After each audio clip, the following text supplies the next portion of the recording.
Graphic design? Can you make a living at that? Three, two, one, fun, fun, fun, fun, fun, fun, fun. Welcome to Design Futures, a show about what happens after design school. I'm Chris St. Cyr, and my guest on this episode is Alyssa Varsanyi. Thank you. Alyssa is a UX/UI designer at Oomph, where they work on high-performance digital solutions for clients such as American Foundation for Suicide Prevention, National Environmental Education Foundation, Roger Williams Park Zoo, Columbia Health, and Massachusetts Legal Help. In 2024, Alyssa was named a person to watch by Graphic Design USA, and in 2022 received a Master's of Professional Studies degree in UX design from MICA. Alyssa is a 2018 graduate of the College of St. Rose. I'm sure there's more to you than that, but there is quite a lot of yeah. stuff. Are there any other highlights that we need to talk about? I That's think good you for now. covered it. Okay, Yeah. we'll get into more details. So before we talk about St. Rose, so before that though, what were you? Were you a creative kid? So I've actually always been an artist. It's something I've always just liked to do, to create. I did a lot of crafts growing up. And I was really obsessed with computers. In like fourth grade, I taught myself how to use Adobe Photoshop, which is like really weird to say because Oh, that's pretty I young. didn't That's use pretty it early on. well. But I used Nobody it. does. Nobody does first time around. MS Paint and those kind of Oh, things. And MS Paint. That's going way MS back. Paint. Yeah, I have a photo of me from when I was 5 sitting on the computer playing on Microsoft Paint. It was where it was at. So I had, this fascination with the computer and computer games, and growing up I was addicted to Neopets. Have you ever heard of Neopets? Neopets. That sounds familiar. What is that? Is that like a little gadget thing that you carry around? Is that one of those? Not a Tamagotchi. So Oh, Neopets okay, used to right. be this, like, it had like its 25th anniversary, I think, recently, but it is a virtual pet site where you raise virtual pets. And But they it's have on a little website? games. Yes. Oh, So there's quests, you get like a few pets. It was very quirky and weird. Um, and from there, like, I had gotten the Neopets official magazine mailed to me every month, and some of my artwork got selected. I would mail in all the time my artwork. And so in fifth wow. grade, I was published in the Neopets All magazine, right. issue number Wow. 10. No, not 10. Oh my gosh, it's 11.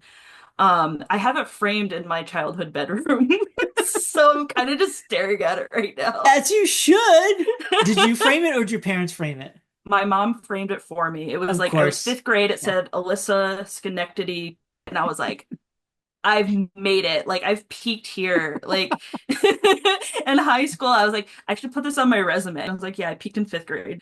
And I continued to love those like click-based adventure things. And I had a big passion for art and for games and for, just being online.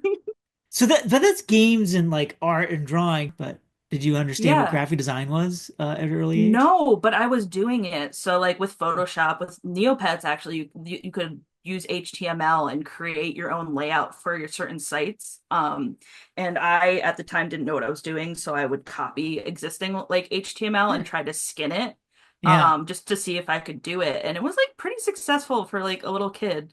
In middle school, took, art classes. In high school, I think senior year, I took every art class that I could, including graphic design. But because I was so like into the space already, I was just like flying through. Like, I was playing on Flash, I was, Oh making wow. comics, I was doing like any artsy thing that I could. And when it came senior time for like senior year, and I was thinking about colleges, I had visited a few, and I'm local to St. Rose. I'm the town over. I had visited St. Rose because it was local and they were known for graphic design. So I went and I was like, wow, I could see myself here. I thought it Yeah. was really cool. And that's why I chose to go there. But it was funny because I used to be very quiet, and people who know me post high school Um, I Like don't what? quite shut up. Yeah. Like, I don't remember you ever being quiet, Alyssa. No, No. I wasn't. I ended up being a tour guide for St. Rose for the art department, actually. So I did You that for did? like, I was Oh my God. recruiter. Yeah. Oh, you said that St. Rose was a local school because you're from the area. Did you look at other schools outside of New York, like, maybe Massachusetts or downstate in the city or There was one in Vermont, but I forgot what that was. It was like oh, very Champlain? classy. Yeah, I looked at Champlain, New Paltz. I looked at Marist. I looked at Quinnipiac, but when I visited St. Rose, and that was the last one I had visited, that's where I could just see myself. And that's what I had told people when I was looking, when I was a recruiter and I was telling my tours, I would say, look at what's being produced. Can you see yourself doing something like that or similar? Yeah. Look at like the space. Can you see yourself here? Is this like something you'd be interested, excited about doing? And Mhm. usually that I would say for me at least, that was kind of like the deciding factor. Yeah. So that's interesting that you were I don't know if I've talked to anybody who's been a tour Tour guide. guide. So yeah, well, I don't know. I guess is there like the question is like is there pressure to sell the school, right? Like to sell the program, like, or do you just like tell your story and just like communicate that story to the people you're guiding around campus? Or like, what is that Yeah. experience like? So being a tour guide, and I was a tour guide, I think from sophomore year to senior year, I love doing it because I got to meet a bunch of random people. But like I had no pressure because I was just speaking from my heart when I was doing it. Like I truly love St. Rose. I love like the program, the community, everything. Yeah. So for me, it was like just talking about it and being like, oh, like this is my place. Like Yeah. it was easy to talk about because of that passion I had for it. Yeah. And then even cooler was when like I'd recruit people and then I'd see them come in as freshmen Oh and they would yeah. wave to me because I was their first contact. Actually, I remember like someone had told me like after they had came and was like, I chose St. Rose because you seemed so real. Like Yeah. I had that, and I was like, wow, that's really crazy. So when you were doing the tour guide, one thing that makes me think about like you're a tour guide for just like art and design program and you did it starting sophomore year? Is that what you said? Yes, I believe so. Yeah. So I mean you were being honest, but so you had to reflect on kind of your experience. Like did it clarify for you what was important or what you wanted to get out of it or like did it do anything about like how you thought about the program? Yeah, so that's like a very interesting theory because I've never thought about it like that, but I guess I was very confident with the skill set that I was being taught, and I people probably understood and like saw that I was very confident. And the one thing that St. Rose had that like not a lot of places have is that all those interweaving threads of different disciplines. So like the liberal education and then screen printing. Like I loved screen printing. I loved sculpture. I made a condom skirt um because I was Who didn't? protesting What were you who protesting? the school because they weren't giving out free condoms at the health center. Um, And then I mean now St. Rose doesn't exist, so I'm not going to say it was the condoms, but it might have been. With your condom skirt, it took down the entire college. Let's go with that theory. Yeah, that was it. Um, yeah, but it was cool. So like for me, something clicked my sophomore year, and sophomore year was all about graphic design and those fundamentals, while the first year is all studio art and fine art and learning how to draw, you're doing those basics. And it's just like there's such a like I love to follow the thread of things. So like if I'm doing a project and I gave this example in my junior review where like you see my work, here's a typeface based off of inspired by a rock. Why did I do a typeface inspired by a rock? I was taking geology at the same time. So I was able to take what I was learning somewhere and apply it to my design work to then give a purpose greater than just picking something random. Like it was things I was actively learning, things I was actively doing. And once that I that idea clicked with me is something that was so instrumental to my entire career and future that like I could take whatever I was learning and cross paths with it. Um, this opened up doors for me that I didn't think were possible. Yeah. Yeah, I think that's a really good example of just the benefit of research and understanding like design, you know, you have to go out and learn about things, but also in terms of education, right? The importance of the liberal arts education, like to have that foundation, have that grounding to like explore different things and be curious about other subject matters because like that's what's going to make the design better. Yeah. But I'm thankful to have the experience that I did. Yeah. And you mentioned that curiosity. The curiosity is another driver that really propelled me forward. I would say to anyone going into any design related field, stay curious, keep learning because it'll keep things interesting. And if you're at a point in your career where you feel, I'm not learning anymore, I'm frustrated, I'm really depressed, this isn't inspiring me, find something else. It's something that you just need to keep learning and it will just make you improve and you'll feel better. Um, a lot of points in my career when I felt, stuck or stranded, one of my main reasons I went to grad school was because I wanted to learn more. And I had pivoted from graphic design to a UX design program. So what class did you have at St. Rose that was it web design? Was it called web design or was it called interaction design and UX Interaction design? design. We did a Photoshop project and then we did Dreamweaver. And in Dreamweaver, I remember remaking a site of some spiked seltzer company. And this was before spiked seltzer was cool. And Oh, I thought I I was really apologize. cool. Well, it's okay because I focused on print and like print was my jam. Like print was like Yeah. everything to me as a student. And then, as I progressed my career, I started getting curious again about web. And I was like, I'm really bad at web. Like, I know it's not like one of my strengths. Like, for part of my senior thesis for undergrad was like, it was a user interface. I did a plain fake brand called Therapy, and I had like a plain seat that I had like gotten from eBay that I painted and then like put an iPad over it. Like it was the front seat where you were sitting Oh yeah. in the plane.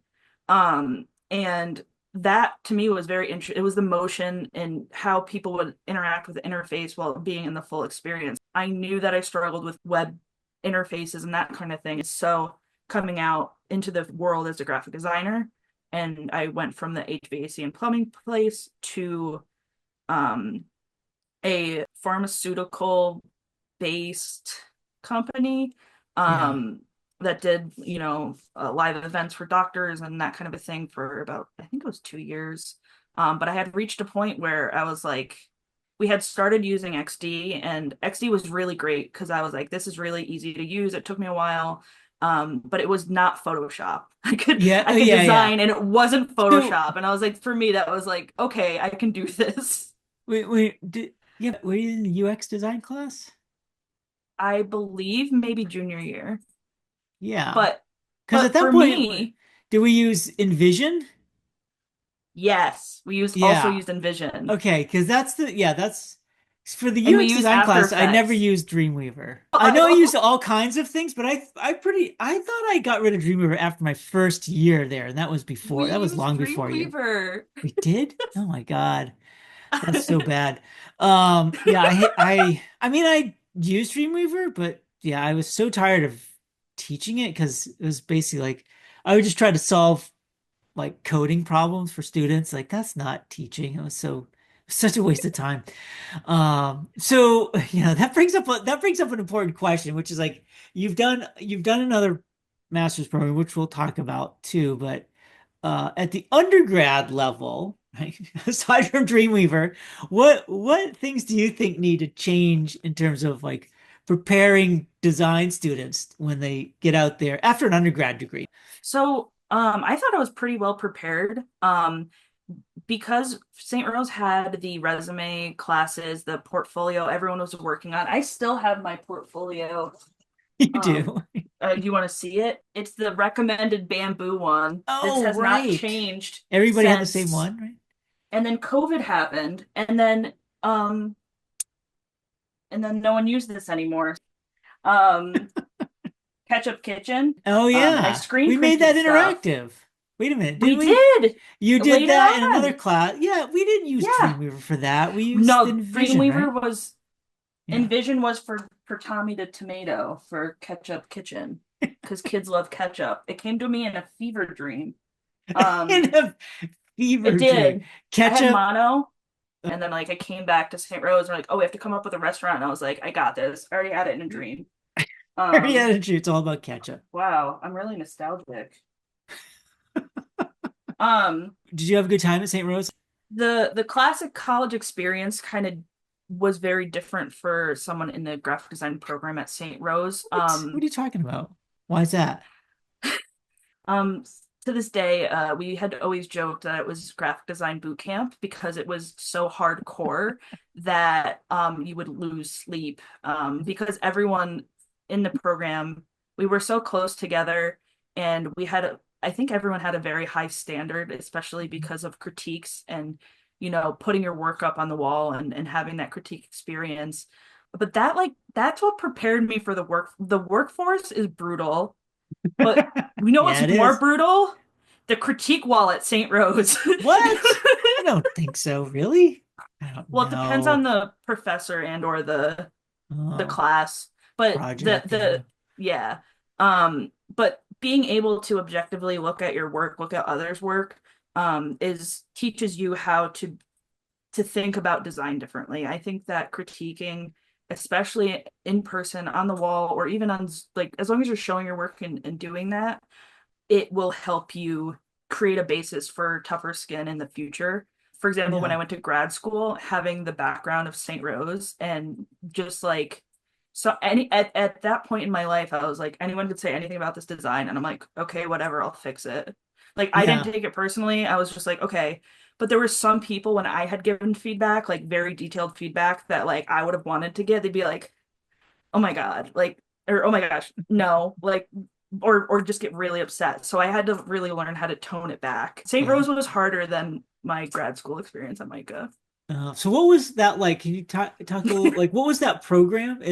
Was it a 1 year Yeah. program So or it's a 15-month program. okay. I started during the pandemic. I was currently not learning as much as I could at my job, and I wanted something different. I wanted to explore digital design at like a full-time level. I wanted to go to grad school because I was very interested in the intersection between data and design. Like, what is the conversation around that? And I had remembered some really great advice that Anne Bresnell had given me in undergrad. And she had told me, she said, do not go to grad school for something you're already good at. Right. She had was like, you are good at graphic design. So do not go to grad school for graphic design. Go for something that you don't know about, something that's completely new to you. And we had talked because I was like, hey, Chris, reached out and I was like, what do I do with my life? Like, how do I make the choice to go to school or not? Like, again, and it's kind of that thing. It's just kind of crazy. And we're sitting here now and looking back, the influence of St. Rose that propelled me here into my current career as a web designer. And it's just it's crazy to think about. Like I'm Yeah. incredibly blessed. Yeah. And so that Micah program was all UX. So were you're doing like the whole process? So when I went into the program, I thought it was strictly UI at first. Mm. Even though it said Yeah. UX, I did research it. I was just a little confused. But the program, it teaches like UX research, user interviews, eye tracking and all that information. UX strategy which is actually my bread and butter at this point. Like I love UX strategy. And UI was just kind of expected. People had come to this program. In my cohort, we had about 12 people or so every single semester, every class. It would be the same group of people, and somehow I ended up falling into like a project manager for my whole class type of situation. Because if people had questions, they would like come to me, and I'm like, ooh, How, this is nice. how'd that happen? Well, because I talk too much. So you were project manager for your class Basically, and yeah. organizing them, and you're learning all the other like non-UI stuff in the program. Yeah, Yeah. research. And I had never, my first book was that I had to read for grad school was UX Strategy by Jamie Levi. And it was so hard for me to understand that I had reread the book so many times. I was like highlighting things. I'm like, I don't understand this. But if I look back at that book now, I'm like, this has taught me everything I need to know about UX strategy, about UX design, how that the really important aspect of business and design and how those two intersect. Yeah. Design, strategy, all those things. For me, I never really considered myself to be like a hard researcher. I was always very like, ooh, I just want to like draw and create stuff. Yeah. But the the drive to research, I really fell in love with user interviews. I am very happy to talk to random people. I've done it for a lot of different clients. So you went to the grad school program. What were you doing right before that? So No. my role, as I applied into grad school, I was a senior graphic designer at a pharmaceutical company, Okay. um, where I was focused on these things called iPubs, which are little videos that are branded based on different like pharmaceutical drugs. And Hmm. pharma design is very different than normal design because it often requires medical legal review, which adds a lot of different nitty-gritty process things that go back and forth between you Yeah. and a legal department, which can make things take like a really long time, a lot of late nights. And I was like, I'm ready for a change. I don't Yeah. want to do pharmaceutical things. It doesn't make me happy. It doesn't make me feel good. I wanted something for me where like I could feel good about what I was doing So then you went to grad school, UX, while UI, working full time. So I was a graphic designer during the still at the day. company. Yeah. And then at night, I would go to grad school. And about, I would say, halfway through my program, at this point, I was looking at other job opportunities and I ended up applying for Oomph. And they had liked what they saw. At that point, I did not have a lot of web work on my Right. portfolio. And I actually ended up doing like a test to see if it would be a good match. And normally I'm very morally against tests. However, because I didn't have enough in my portfolio, and this was clearly not like a project they would take and use the work for something else, Yeah. I felt good about, doing what I could. And what I ended up doing was working in XD and using the design thinking that St. Rose had taught me about marking up. I printed out this stuff, marked up all over like on the paper, and had shown my thought process behind my decision making. And I had asked a lot of questions. I asked the right questions, apparently, because I Right. had got the position. And I remember I was eating ramen by myself, like sad, like on my lunch break. And I had Sad gotten the ramen. call. It was sad ramen. It was like very peaceful. I was just like very sad eating my little ramen. And I got the phone call and like, you got the job. And I was like, no way. So I returned to work and my coworker, she looked at me and she goes, "You're too happy. What? Something's going on." That's not allowed at this company. At that point in time, yeah, it was after COVID. It was like a whole like the Yeah. whole it was a mess. It's a But yeah, so mess. I had I left. I enjoyed my time there. I learned what I could, but it was time to move on. Yeah. Because I So was then you start working at at Oomph. Oomph. And are you focused on UI and UX in your Yeah, role now? so Yeah. when I joined Oomph, I was an associate UI designer, which I was fine with because I was still learning Okay. like web, like my first real project. It was completely different than what I had learned, and I was learning all these things in school, and it applied directly to what I was doing. So I fed off of what I was learning during the day and applied it to my projects. Let's take a look at your some of your projects so you can talk about them. Let's see, where's my screen? Yeah, so So this this is your thesis. What's Bold Way? Theater assistant. So for Micah, for our thesis project, it was two classes. The beginning would be research, user interviews, but Yeah. it really goes through the basic discovery process where you're doing all these different design UX thinking, research things like affinity mapping. I ended up actually going like, what would be really cool if I went to the theater myself and did some sort of research. So I went to New York City. I saw Into the Woods. and I saw Little Shop of Horrors.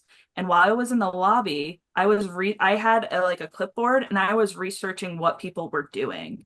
I was watching the line, how people would get into the theater because my app, my whole thing was like, I wanted to build like, modernized theater. I try to take the pain points of, a general theater goer experience. So like, how would a phone solve for that? There's a lot of different things that I did for it, using user interviews, doing the affinity map, talking to different types of people, different rounds of usability testing. And things that were like I had light bulb moments throughout the project where I would pivot.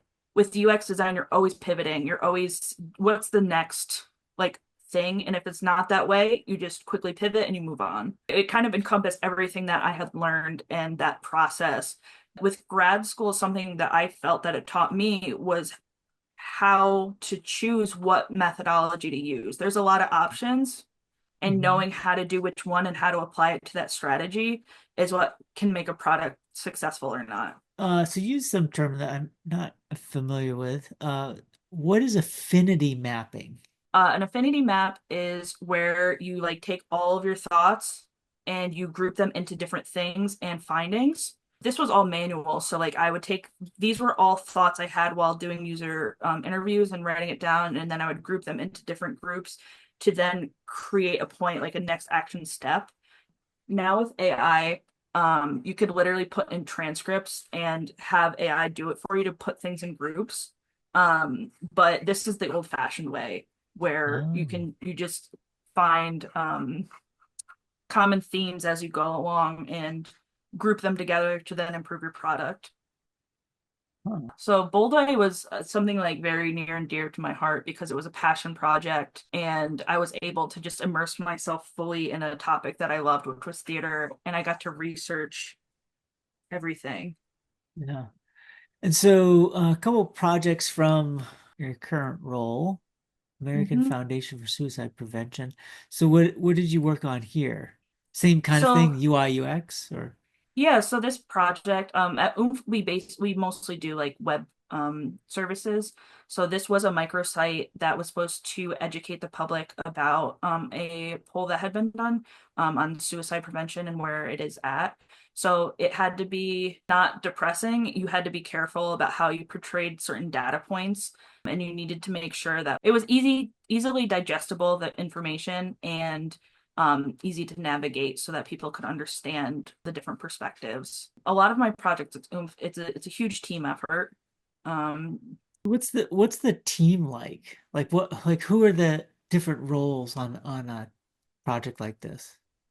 Yeah, so on a project like this, because this one was kind of different, it was, I think, one or two developers. It was UI design. My boss was like a director of UX UI, so kind of oversaw what I was doing and helped me with like questions if I wanted to get feedback. Project manager. For this project, it was a smaller group because it was a smaller project. Yeah. But it was something that I felt really proud about because it was important. It was educating people about suicide prevention and making it digestible and something that like they could share. Yeah. So it felt like it was heavy, but it also was kind of inspiring. And this last one, mass legal help.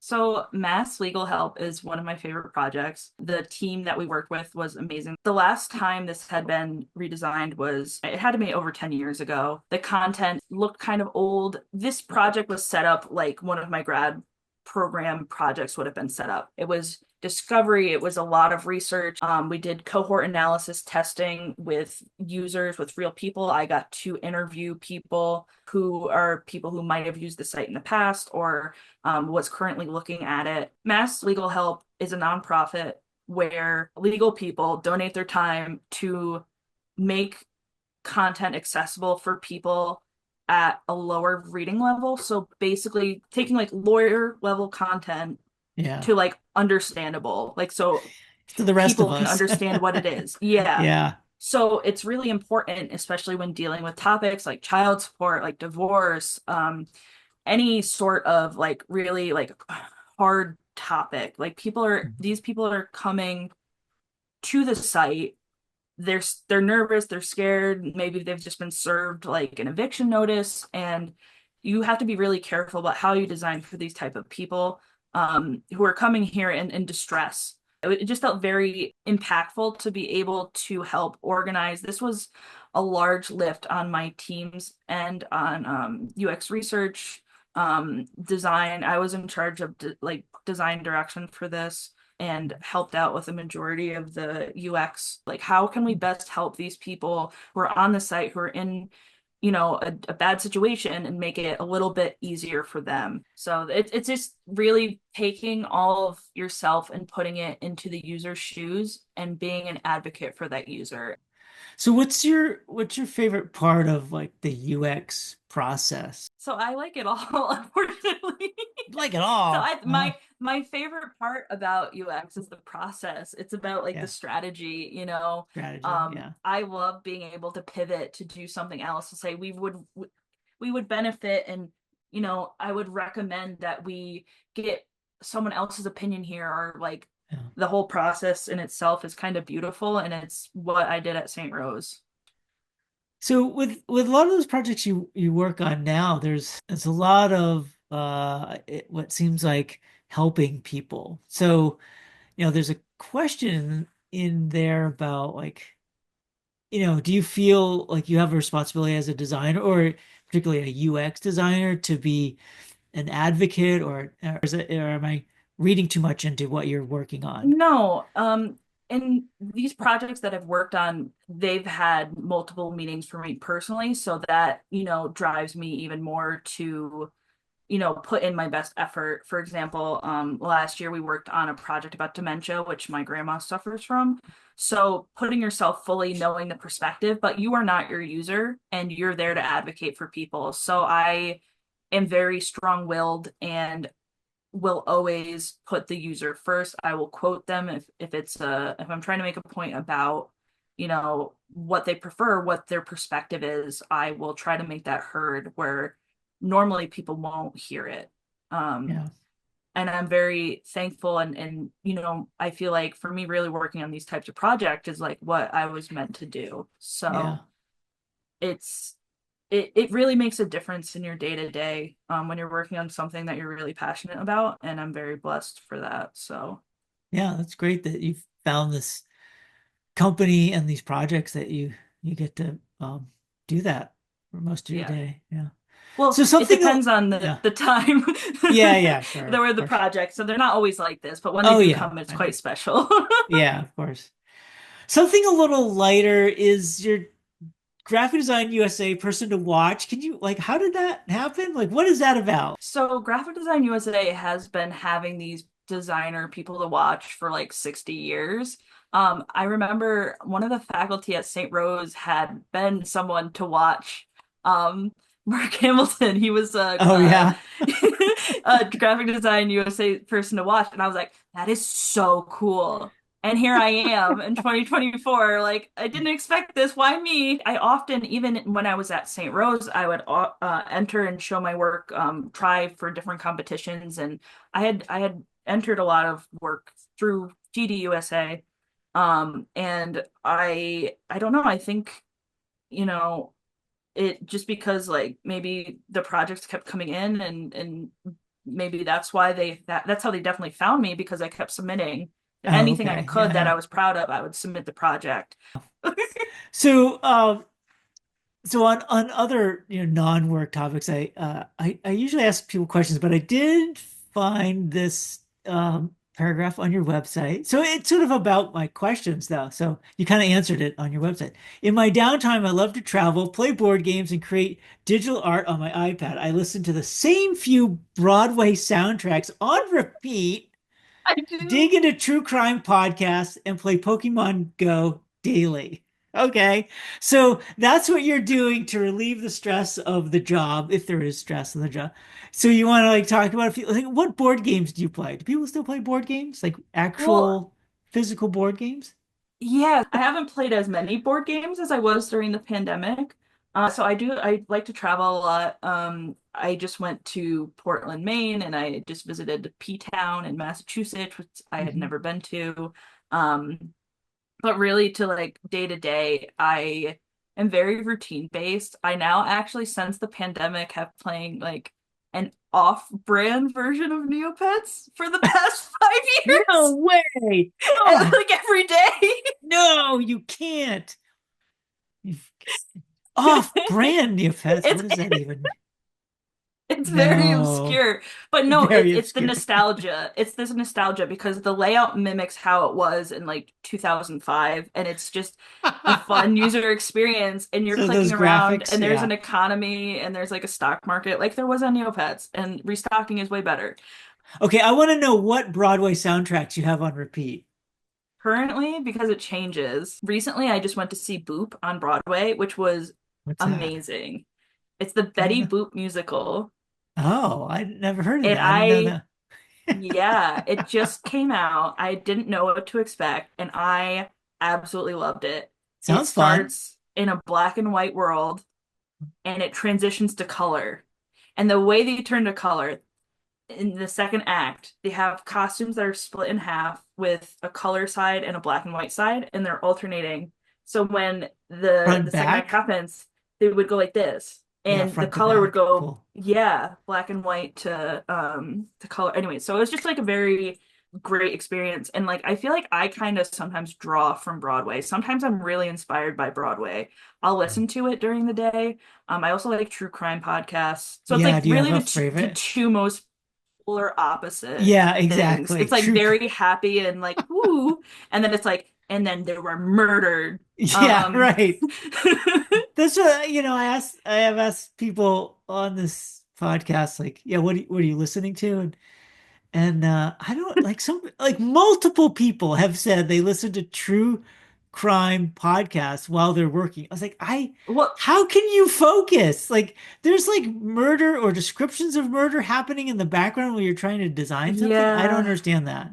I don't know. I Yeah. think it's just like everyone's just used to bad news, so it just kind of, um, But but this is fun stuff you're listening to like outside of oh work. You're like, yeah. yeah, it's just to Yeah, it's like like, musicals and like 90 Day Fiance. Sometimes like, oh, I watch most of Project Runway. oh And yeah, that's a someone good who show. I work with used to be a production assistant on one of the seasons of Project Runway. Oh So I yeah, that got was all the crazy. dirt.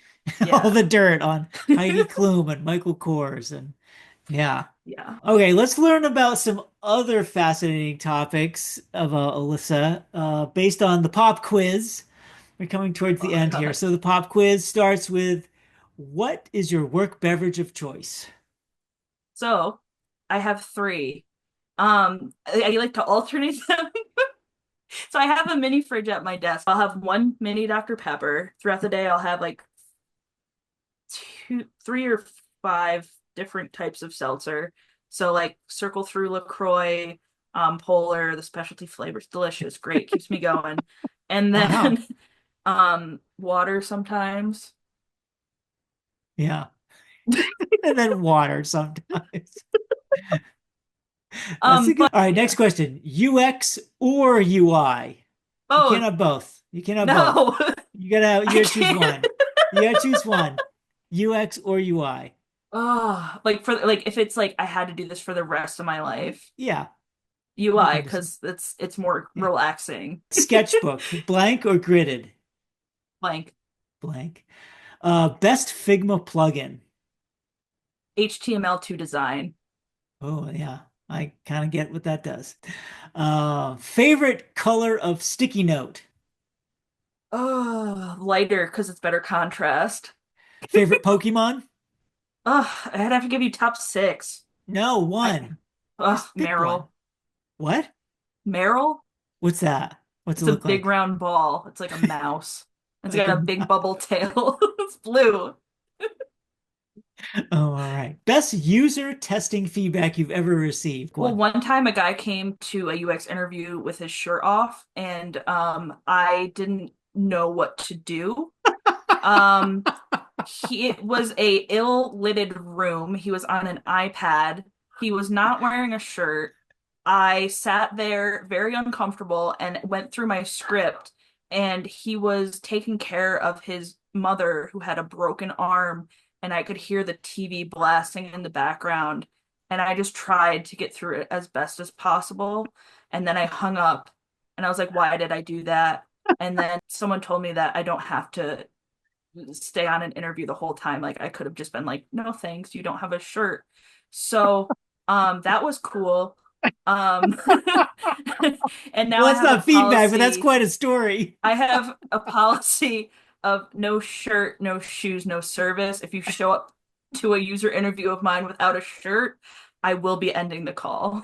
Um, he knew he was on camera, That is amazing. but yeah, that was pretty cool. Not really. But the best feedback I probably received was from that client where he said, can we hire you for 3 months? And you just do this for us? And I was like, wow, that is such like a good feeling, but like, no, I can't. But like, thank you. All right, last question in the quiz is if you weren't a UX UI designer, what would you be? So I'd probably just be a full-time artist. Like I do abstract work, I would just do that. Do you have any final thoughts for aspiring designers, especially maybe Um, ones who want to transition from, graphic design to UX or yeah, continue to stay curious, um, ask questions, ask relevant questions. Um, so a piece of advice I would give to people going into UX UI is to not forget about accessibility. Accessibility is something that is really important, especially in this field. yeah, that's good advice. We gotta definitely keep inclusion, accessibility, Yeah, usability in mind. Can't just make it look cool, right? Yeah, exactly. yeah, Um, yeah. yeah. It was awesome to catch up with you, Alyssa. I know we talked a few times over the years and followed your journey. It's good to capture it all here in this Yeah. episode, in this interview. So, but now that you're a little closer by, we'll get together for some Yeah. coffee or hang out and have some seltzer Yes. and Perfect. Dr. Pepper, I guess. And just a mini can of A Dr. mini Pepper. can of Dr. Just Pepper. one mini can and maybe some water Yeah, if we're lucky. I promise I'll wear a shirt. Oh, thank you. Yeah, yeah, I will. All right. Thank I you so usually do much. that. I'll talk to you later. Bye. Bye.